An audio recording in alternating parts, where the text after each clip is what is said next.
जाफराबाद में डेरा अल्लाह यार शहर के मशरकी सीम केनाल को अचानक शगाफ पड़ गए, जिसके बायस शहर की 15% आबादी मुतासिर हुई। सैलाब मुतासरीन नकल मकानी करके महफूज मकामात पर मुंतकिल होना शुरू हो गए हैं। इस मौके पर डिप्टी कमिश्नर जाफराबाद ने ब्रीफिंग देते हुए कहा है कि देखिए, हम लोग जो थे वो श्योर थे कि ऐसा कोई नहीं होगा और हमने पूरी अपनी तैयारी भी की हुई थी, मगर अनफॉर्चुनेटली ये एक अननेचुरल ब्रीच हुआ है, अननेचुरल है और इसकी इंशाल्लाह हम इसकी तहकीक भी करेंगे, इसमें पूरी तफ्तीश करेंगे।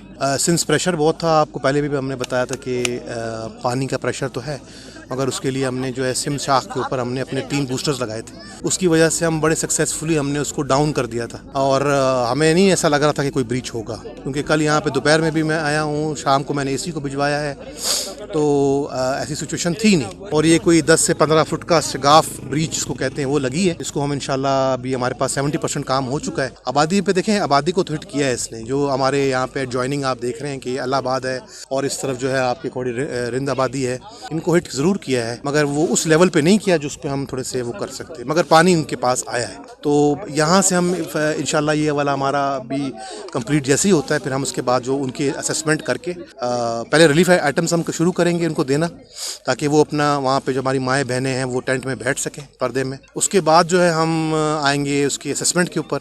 इंशाल्लाह जिसका नुकसान हुआ है वो हम सब बना के बिला तफरीक किसी और चीज़ के हम बना के आगे PDMA को भिजवाएंगे, ताकि उनके जो नुकसान है तो उसका कुछ अजाला किया जा सके। और हम इसके गहराई तक जाएंगे और छोड़ेंगे नहीं, तो वो करके हम इंशाल्लाह देखेंगे कि इसकी क्या वजूहात थी। डिप्टी कमिश्नर का मजीद कहना था कि सैलाब मुतासरीन की हर मुमकिन मदद की जाएगी, मुतासरीन को तनहा नहीं छोड़ा जाएगा। शगाफ बंद करने के बाद रिलीफ का अमल शुरू करेंगे। पानी को कम आबादी वाले इलाकों की तरफ रास्ता दिया जा रहा है ताकि शहरी इलाके मुतासर ना हो सकें। वश न्यूज़, जाफराबाद, सिंध।